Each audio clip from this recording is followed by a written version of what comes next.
And we've got some attendees. Excellent. Thanks everybody for joining us today. It's 4 o'clock and looks like we'll still have some attendees coming in, but we want to get this webinar started. Thanks for joining us. This is the fifth webinar that we're doing in a series of zoning code update webinars. Today we're going to try to reserve as much time as possible for Q&A. We're going to spend 15 or so minutes covering the big picture, why are we updating the code, and how we're going about it. Then we're going to dive into some details about what changes are being considered and leave lots of time for Q&A. As Mel mentioned right before the meeting started, we've got a couple different options for you all to ask your questions. There is the Q&A button at the bottom of your Zoom. You'll be able to ask questions there. We've got the menti.com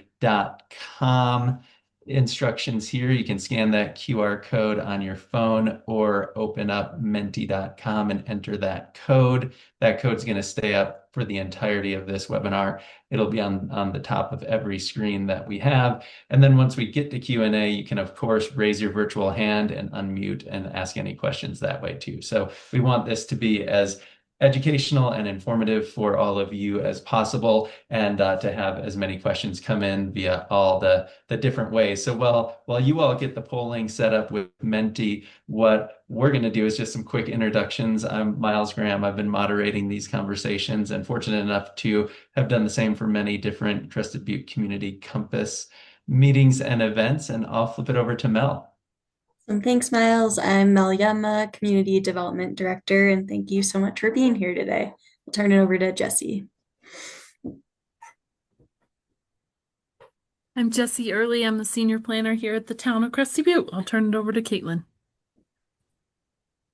And my name is Caitlin Archambault. I am a planner with the town. I'll be in the background here, but really excited to get started.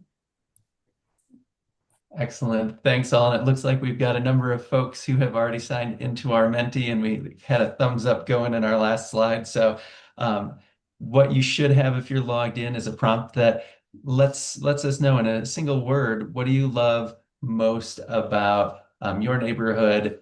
Or it could be this zone, since we're talking the B2 business zone today and 6th Street corridor. We just want to know what you love most about this zone or your neighborhood.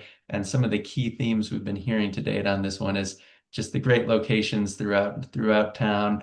And also we've been hearing the people, the community. That's what makes our community in these zones great. And it looks like we've got an inflexible. So I think we want to unpack that. You know, what we love about inflexible. We'll have some time to discuss later. Again, if the Menti's not working for you, you can always drop in some thoughts in the Q&A button. It's really easy to use at the bottom of your Zoom as well. And this is a good ice-breaking question. It's also designed to give you some time to get comfortable with the Menti feature.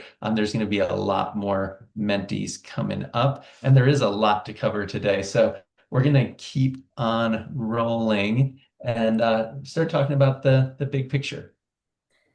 Thanks, Miles. So going into the big picture, why are we updating the code and how are we going about it?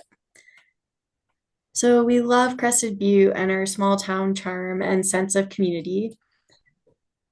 Sorry, I don't know why there's a bit of a lag there, but we have a lot of challenges in our community. A lot of change has been and still is happening to us. And for a long time now, we've been reacting really incrementally. A lot of growth is happening in the town and especially surrounding the town. The town itself is landlocked and limited in development potential, and that high desire with that limited availability has really led to a market that's out of balance, where you see a lot of free market development catering to amenities, tourism, luxury uses, while community needs, think of community serving housing and community serving commercial places everyday locals who live and work here can afford, are being publicly subsidized and have been for a really long time now. And a lot of this bifurcation is resulting in our community livability and affordability eroding. So now is really the time to be more proactive and identify and work towards the future our community wants. How can we better guide growth to meet our community needs? Let's be strategic about the remaining development potential in Crested Butte and try to bring some balance back into the market through a mix of regulations and incentives. And in general, how do we make our zoning code clearer, easier to use, and better aligned with our community values? So we're not just starting this code update overnight. We're really taking an intentional, thoughtful, proactive, and strategic approach. And that takes a lot of work and commitment. And this started back in 2021 when we started the Community Compass. When we want our zoning code to be a reflection of our community values, we need to start with what are our shared values and goals as a community. And that's what we did with the Community Compass. From there, let's get more specific. How do we go about achieving our goals and working towards our goals through more specific visions, plans, and strategies? So that's where the transportation mobility plan, historic preservation plan, climate action plan, community plan all came into play. And then those directly influence those regulations and programs that guide the town's everyday work. So here in a community development department, our zoning and subdivision code and building code, we want those to tie directly back to our strategy, directly back to the goals. And then all of those regulations and programs directly influence what you see coming out of the ground, the new park renovation, a new affordable housing project, a new infrastructure project. We want to make sure at the end of the day, it ties back to where we actually want to go as a community. So the Community Compass, hopefully you've heard about it before, but if not, by participating in this zoning code, you're continuing to participate in that engagement. It identified shared values and goals for the community. It identified Crested Butte as having the shared values of being an authentic, connected, accountable, and bold community. And it set 7 goals for the town council to prioritize over the next 5 years, as you can see here. And a lot of these goals are really interconnected, but a lot of them can really conflict with one another. So we really looked next in the community plan to unpack how do we find that synergy and balance between accommodating growth in a way that maintains our rural feel with enabling people who live and work here to thrive.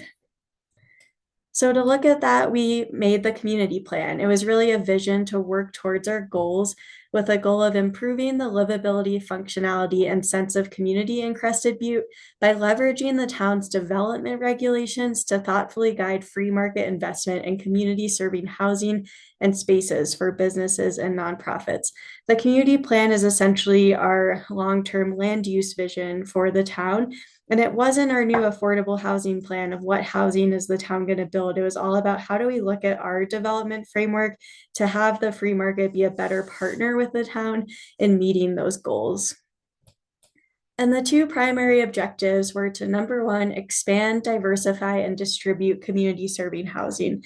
This is something the town's been on a long journey of over several decades, and it's exciting to say 1/4 of our housing stock is deed restricted in some form for someone to live here full-time, work here full-time, make a certain income, or some sort of restriction like that.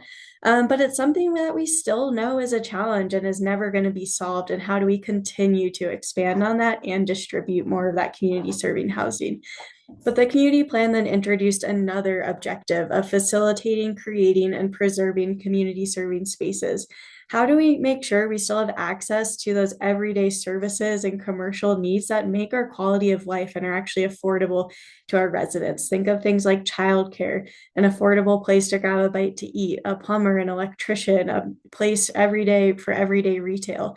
As the market is more out of balance and new development or new things are catering more towards luxury uses, how do we not lose out on these things that make our quality of life, as that is a big piece of our cost of living pie, in addition to housing as well. So the community plan identified a land use vision and recommended different tools to look at in our zoning code across different areas of towns. It identified different potential incentives in exchange for those 2 needs of community serving housing and spaces in different areas, recognizing that the 6th Street corridor that we're going to talk about today is really different than the residential neighborhoods and really different from Bellevue Avenue. How can we make sure to really seize on the unique quality of each different neighborhood and nook and cranny of town, but look at ways to rethink our regulations to better meet those community needs? So the community plan identified the vision and recommended the tools, but now we need to make it happen. So in the zoning code update, we're looking at how do we enable that vision to happen? How do we actually make sure our regulations don't preclude some of these incentives and ideas that were identified? And then to complement the code, we're also doing a housing strategy and community spaces strategy to help implement that vision. We need to set up the regulatory framework, but then it might take a mix of financial incentives, programs, partnerships, projects to actually make it happen. At the same time, before the community plan, we developed the town's first ever historic preservation plan to guide the design and look and feel of our buildings and our historic preservation strategy. As I'm sure many of you know and are aware, that design standards complement and go hand in hand with our zoning code. And we'll talk about the breakdown between the two in just a second. But we'll also be updating those design standards starting next week to follow the guidance from the historic preservation plan, and we'll set the stage for that today.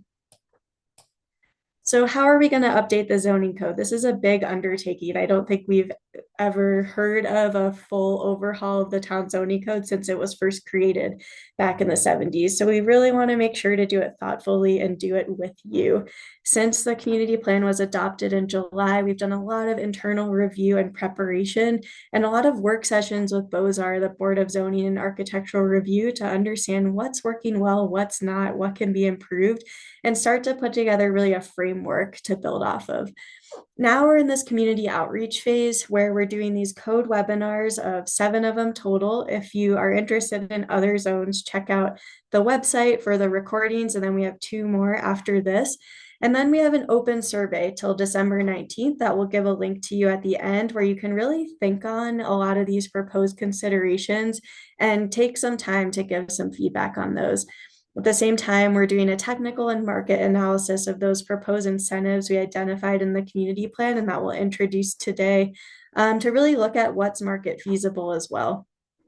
Then later this winter and spring, we'll continue refining and continue working with you until we get a code that's really right for our community. If you participated in the Compass, you might remember, maybe didn't know, we actually rewrote that plan around 7 times. The community plan was twice, and we'll do the zoning code as many times as we need to really make sure it reflects our community's values and goals and your feedback. So thank you for being here today. So we want to hear from you as this process continues on. What are your preferred ways to engage? It's really helpful for us to know, are these webinars helpful? Are surveys helpful? Would you rather have more in-person meetings, more open houses? If you want to go ahead and hit that poll on Menti, that would be really helpful for us.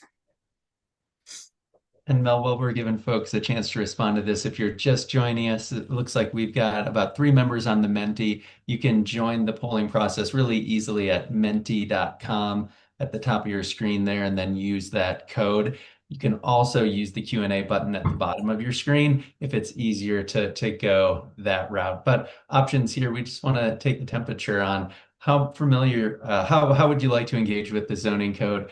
Webinars, BOZAR meetings, ways to get more creative. And as Mel said, we are in the very early stages of this process, so your input here will help inform how we do outreach going forward. Well, for the sake of time, I will keep moving on. So lastly, in the big picture, what's guiding this process? Of course, the community plan, the preservation plan, all of those plans and the compass are what's guiding it. But earlier in October, we held a joint work session with Council and BOZAR to really find alignment on what are some key guiding strategies that we should use as we update the code. And this is what we came up with. And I'm really excited to say it's really that executive summary of all of those plans combined. So number 1, we want to look at simplifying the code. How do we make sure not only our code, but also our development review processes are really simple to understand, to participate in, and are really consistent and clear and a reflection of our values. Number 2, retain our small town feel, that charm and feel of Crested Butte as a small town, knowing your neighbors, talking to someone on the street, like really enjoying our beautiful historic buildings and our scale. That's something we don't want to lose through this. So looking at both the scale and form of our buildings that make that small town feel, but recognizing a lot of that small town feel also comes from the people and the characters in our community. Number three is strengthen historic preservation. As we'll introduce today with the design standards, we're going to look at taking a different approach to historic preservation, where for so far, we've really just staunchly preserved our mining period of our history, and we're going to look at preserving an additional period of our history as well and the evolution of our community over time. So through all that, we want to make sure we don't lose all of that incredible historic preservation work we've done and really build on it and strengthen that as we go forward. Fourth, integrate land use with transportation and climate action. How do we look at modernizing our land uses and be really thoughtful to integrate these to make sure more people have more opportunities to live closer to where they work and to where they access services, to make sure that maybe having a car isn't a requirement or driving isn't a requirement. There's more opportunities for choice there. And then lastly, link zoning to community benefits, really taking a hard look at all of those incentives identified in the community plan and implementing them to make sure that our zoning regulations directly reflect our community values and those needs of community serving housing and community serving spaces. So I think that's enough talking to me from me, but we want to hear from you at first blush. Which of these strategies are most important to you? And it's okay to click that button. I'd like to think about this more. This is a question that will be asked of you in the survey, so it's definitely something you can think a lot about, but we want to hear of just hearing them for the first time. Do some of these stand out to you?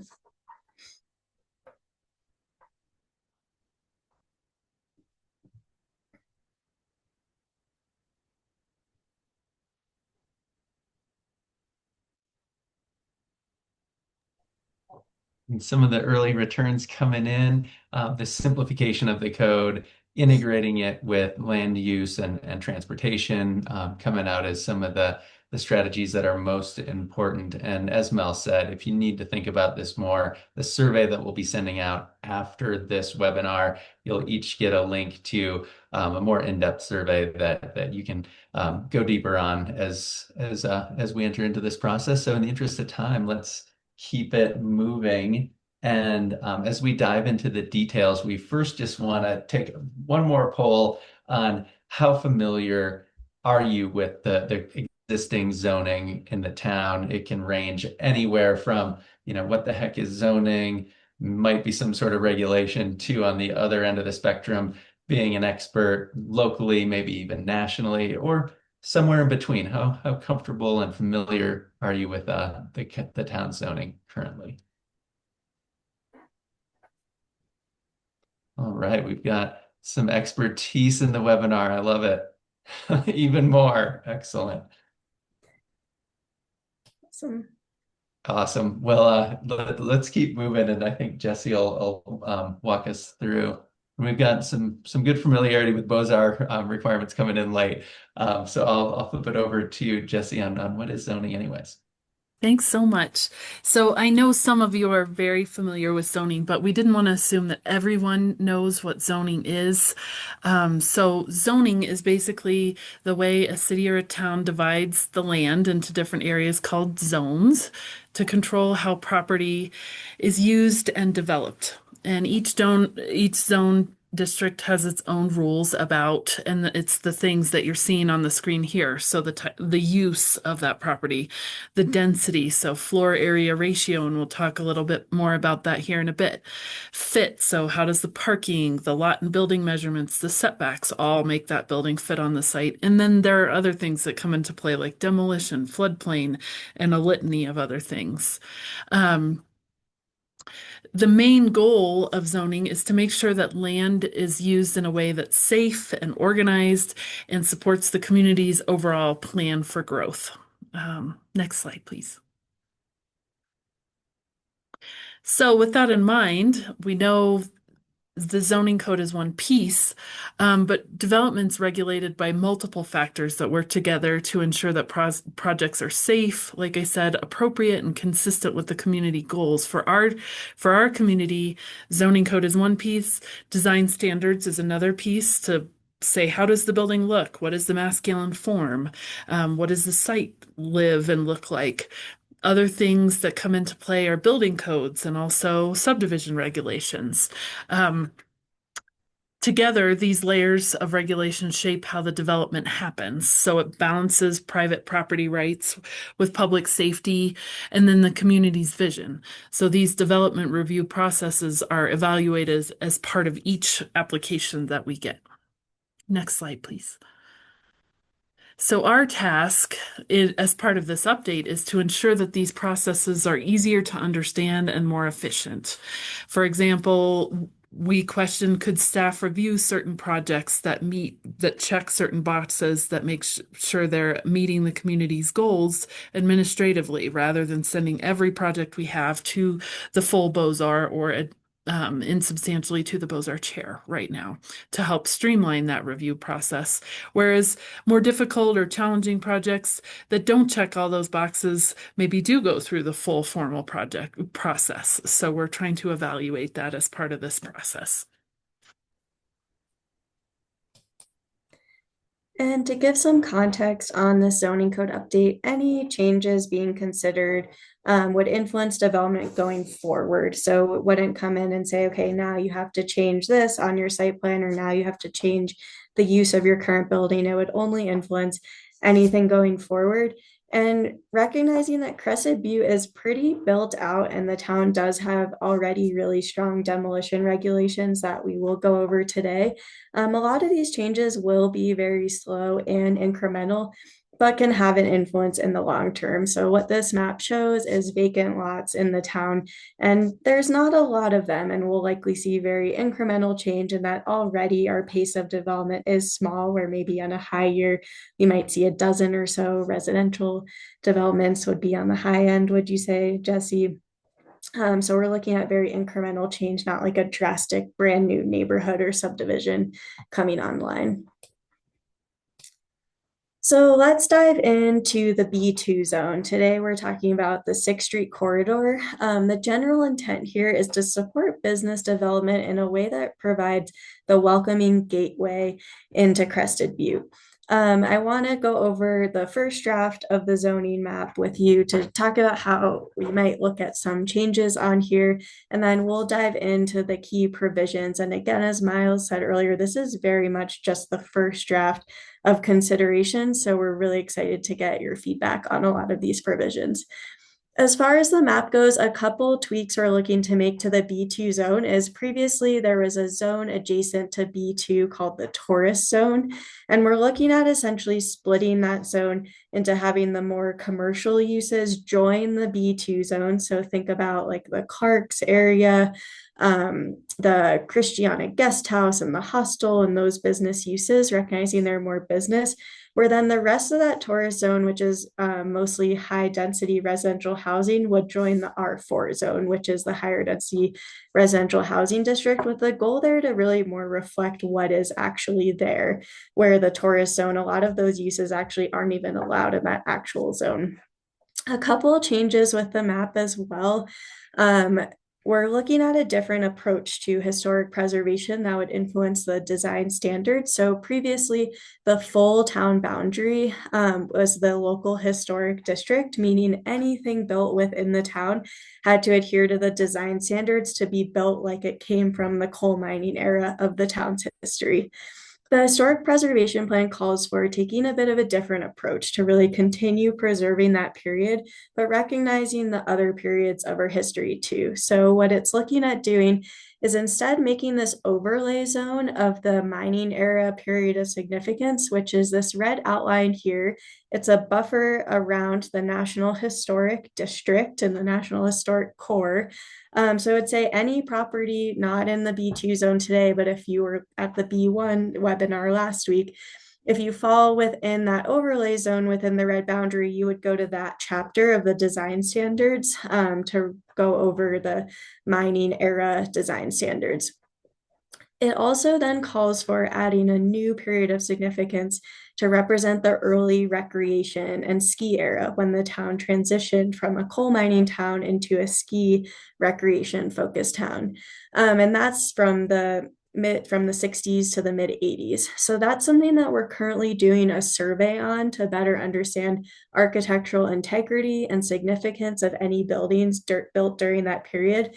So any parcel that's shaded in here on the map is from that period and is currently being surveyed. And based on the results of that survey and feedback and more outreach, that would become a new overlay zone, which would be more of a salt and pepper district, where if you fall in that period, then you would go to that next chapter of the design standards to better reflect the different styles of that period and your building. So think of like mid-century modern, log cabins, those sorts of different styles. Then, if you fall outside of those two periods of significance, the design standards would just have simple standards around mass, scale, and form, where that would be a big change from today, where there would be more flexibility for different architectural styles instead of having it be built to look like it came from the mining era. A couple of other things we're going to hit on in this zone today and the different provisions is talk about parking requirements and looking at adjusting those, exploring more deed restricted housing within the 6th Street corridor while maintaining commercial on the ground floor, and then really looking at leveraging flexibility in our planned unit development PUD process in exchange for public benefits. So Jesse and I are going to go through the different zoning provisions and talk about what's there today and what this first draft of considerations are. But before we do that, we want to hear from you. Are there some challenges that you're experiencing in this zone, in this area? Please type that into the Menti or into the Q&A. Some themes that we've been hearing from other webinars on different zones is challenges around snow storage, parking, affordability. What are some other themes, Miles, that we've been hearing? Thanks, Mel. I think that covers a lot of the big ones in the B1 zone, which is Elk Avenue, which we did a webinar for on Friday.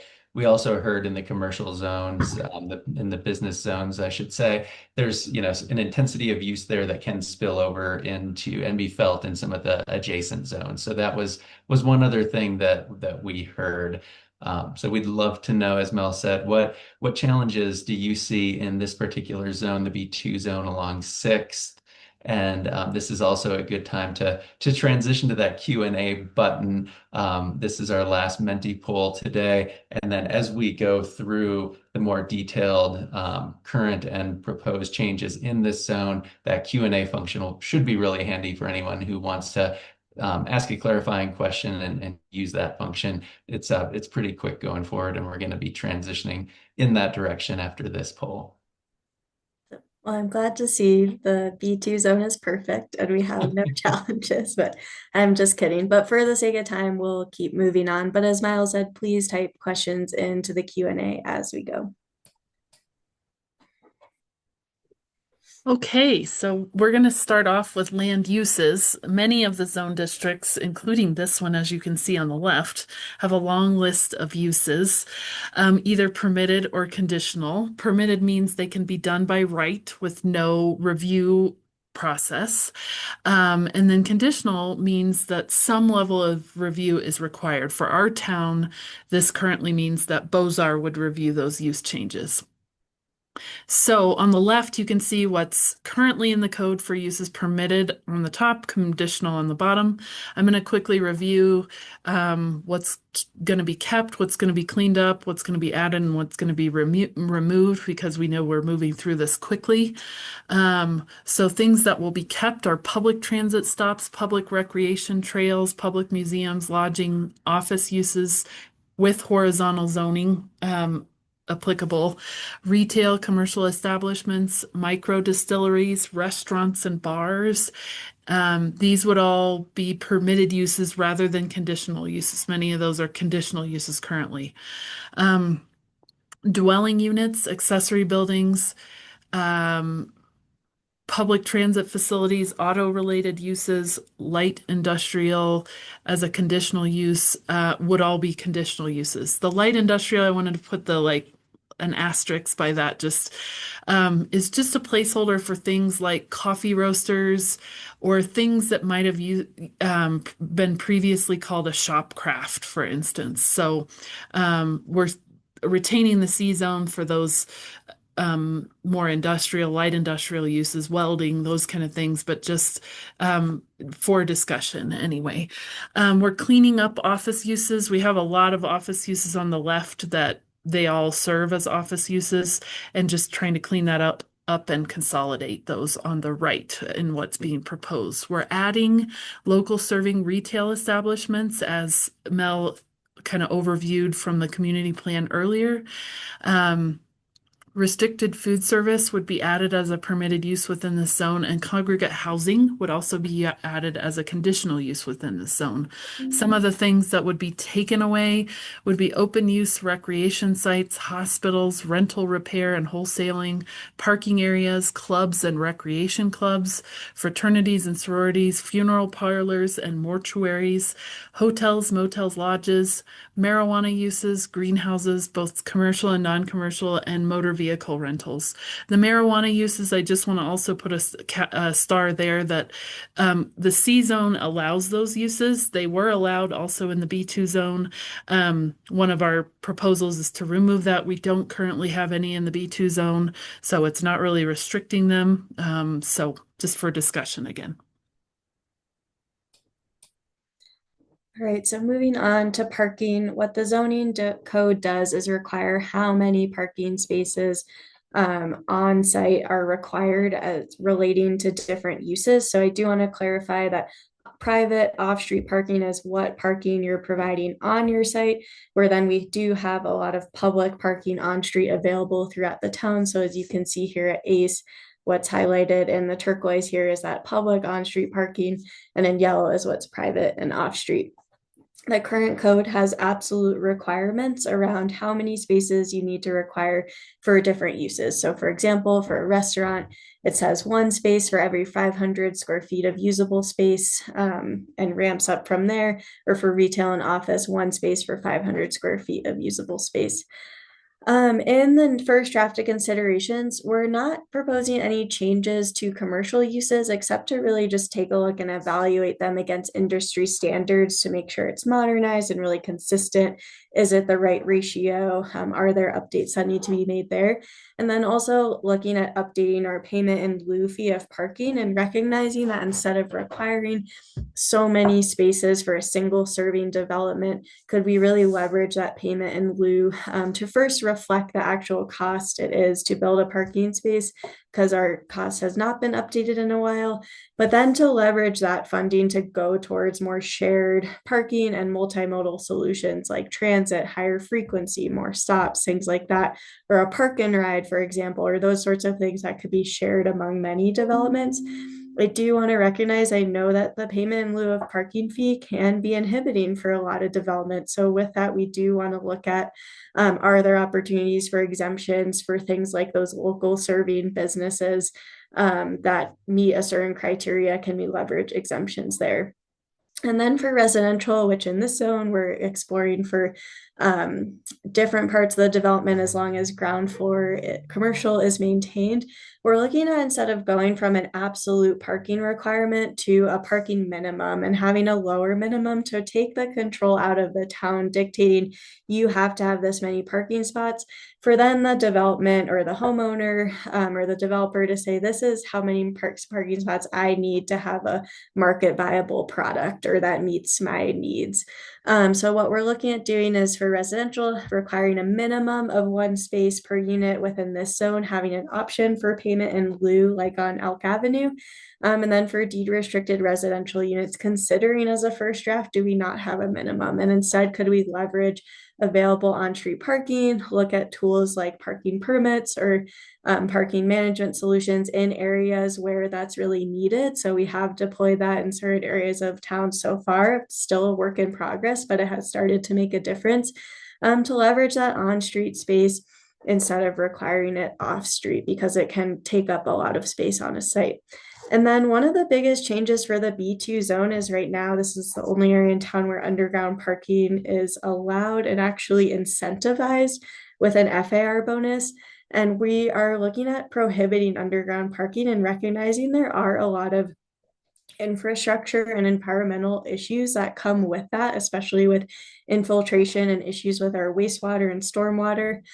And recognizing underground parking is really expensive to build, and the cost to recoup that cost and that kind of development would likely lead a development towards more of that luxury, higher end boutique need. So instead, can we look at different bonuses for FAR around those needs of community serving housing or community serving spaces instead of underground parking? And as I said, instead look to more shared parking solutions and multimodal solutions for our community. Okay, specific to lot measurements, Mel already talked about this earlier. We're basically removing the minimum lot size and the minimum lot width, and we would just be sticking with that maximum lot area of 9375 for this zone district. And that's connected to the floor area ratio, which we'll talk about in a minute. Next slide, please. So regarding setbacks, the front yard setback would change from 5 feet to 0 feet. There would also be a maximum of 5 feet proposed to encourage buildings to address the street rather than being set back from the street. So that is one change. The side basically wouldn't have a change for sloped roof buildings. Flat roof buildings, we would be proposing that they could be at 0 foot setbacks. Mechanical systems such as heat pumps would also be allowed within the setbacks because sometimes that's a challenge to be able to fit those on the site with everything else. Rear setbacks would change from 15 feet to 10 feet to be more consistent with other commercial zone districts. So in our current zoning code, within each zone district, there's a section called additional provisions, which is kind of a catch-all of different provisions that don't necessarily fit within the different categories. In this zone, the main additional provision is that residential uses are limited to no more than 50% of the building area. But what we want to look at is allowing more than 50% of residential uses, so long as ground floor commercial is maintained, and that exceedance of 50% would be for the purposes of deed restricted housing. So as an example, like looking at a building like the Ore Bucket, could you consider having ground floor commercial on the first floor, but then 2 stories of housing above, which would be more than 50% of the total building? But if that addition, if the housing above 50% was for deed restricted housing, that would be a bonus that would be allowed. Okay, so floor area ratio, or FAR, is the way to measure how much building can be constructed on a piece of land. And basically for the town of Crested Butte, it's a ratio of the building's mass to the lot size. Some of you know it's kind of a complicated thing, and part of the zoning code update, we're hoping to kind of clean up that definition and how we calculate that as well. The B2 zone currently has a range for FAR. Right now, this range, as Mel mentioned earlier, incentivizes more FAR for providing underground parking. This range is not proposed to change. We would basically keep the 0.6 as it is right now, 0.64 basically, and then evaluate that higher end of the range to incentivize affordable housing and deed restricted commercial rather than the underground parking as it's codified right now. Next slide, please. Oh, the other thing I forgot to mention on the previous slide, we don't have to go back, but we're just evaluating the minimum unit size for a residential unit as well. There have been some suggestions to take it down lower than is currently the 400. So we're looking at that right now, wondering about 350, but we want to make sure that it's still a livable unit, whatever that square footage is. Then regarding building measurements, there's no proposed change as far as height goes, specific to the maximum being 35 feet. All right, so incentives. Currently within the B2 zone, there is a 0.36 FAR bonus if you provide underground parking.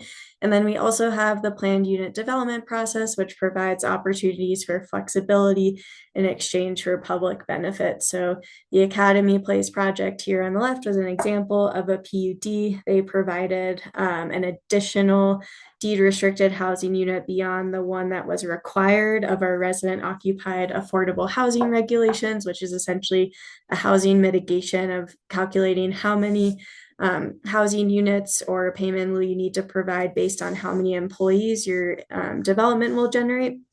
So they provided an additional unit than what was required, as well as a public access easement, as well as some public space, park spaces within the development, in exchange for some flexibility. So what we want to look at in the zone under proposed is, as I mentioned already, looking at adjusting that 50% residential use limit. It's for the purposes of deed restricted housing, so long as ground floor commercial is maintained. And then adjusting that FAR bonus to instead be for underground parking, but rather if you provide a certain percentage of deed restricted housing, then you can go up to an FAR of 1 with that bonus. And then lastly, we want to look at our PUD process and update it with the town council and Bozar to really improve the process to make it much more clear and more clearly define the required public benefits. So if you are aware, you might have heard there's a lot of discussion in the community around Academy Place of saying, oh, was that park really worth it? Or was the access path really worth it? Or the housing unit really worth it for that development? And on the right is, it's since expired, but that was the previously approved development for the 6th Street Station parcel in this zone. So how do we make sure our PUD process is really clear and really clearly tied and has clear definitions to get those community needs of community serving housing and community serving spaces in exchange for some more flexibility in a process that's reviewed by the town council and Bozar? Because we heard from the town council and Bozar through the community plan that the 6th Street corridor is really that welcoming gateway into Crested Butte.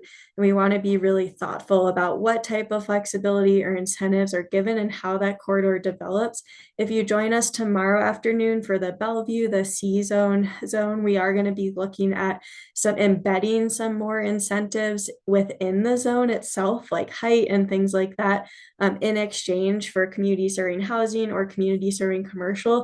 But with this zone, they really wanted to look more at, hey, instead of embedding those incentives in here, besides what we identified already, let's really leverage our PUD process to still retain some control over it, but think about offering some flexibility.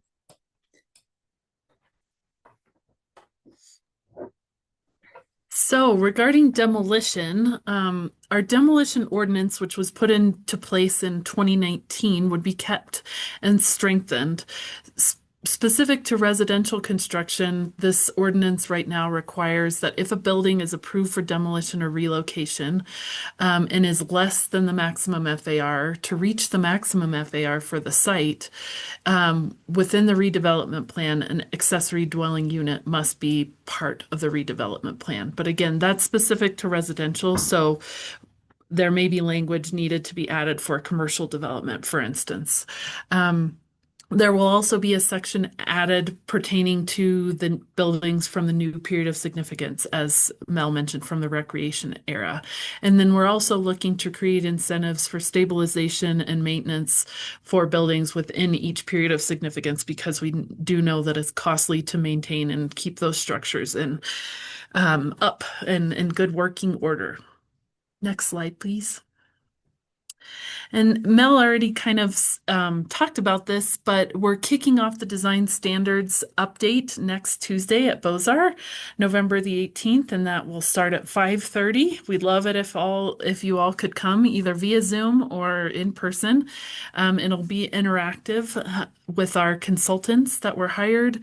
And again, that process is going to be looking at, strengthening our existing coal mining era and making those standards more graphical and easy to read and understand, having a new period of significance relating to early recreation, and then areas outside of those two districts would be governed by mass scale and form, and we'll be looking to see what those standards look like as this process moves forward. Okay, so that was certainly a lot to digest. Thank you for bearing with us. But I will turn it over to Miles to start our Q&A. Thanks, Mel. And I saw we did have a hand up earlier, so please do put that back up if you still have a question or drop your questions in that Q&A function.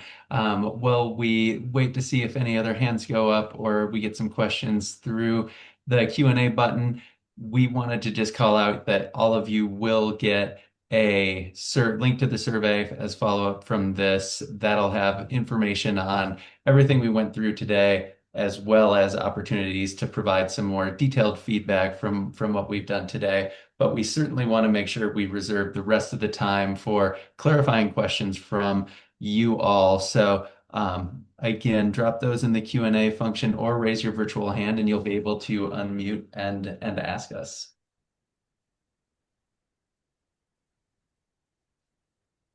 And I thought I saw that virtual hand earlier come up around the parking slide, which is unsurprising. So if there's any questions out there, let us know. We know from the earlier poll, there's a lot of zoning experts on this call. So feel free to chime in with any clarifications that you want to provide as well.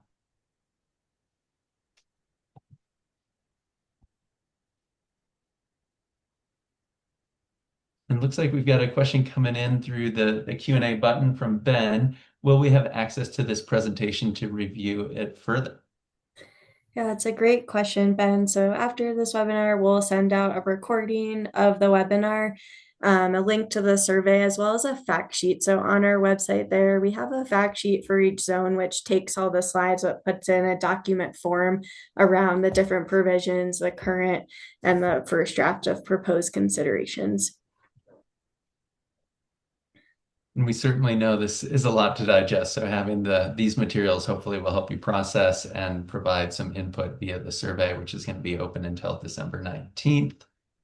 And I'm not seeing any other questions coming in, either via the virtual hand or on the Q&A. And Ben, you're welcome. We look forward to this being the start of the discussion. There's going to be a lot more outreach on this topic as we develop further develop the drafts.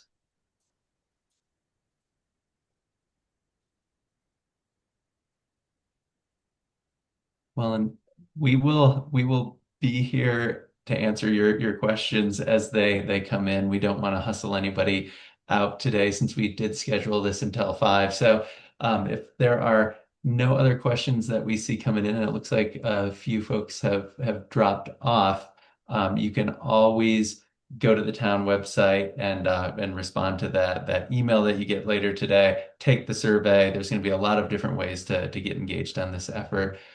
So without seeing any more questions coming in and having filibustered quite a bit, Mel, what do you say? Shall we adjourn?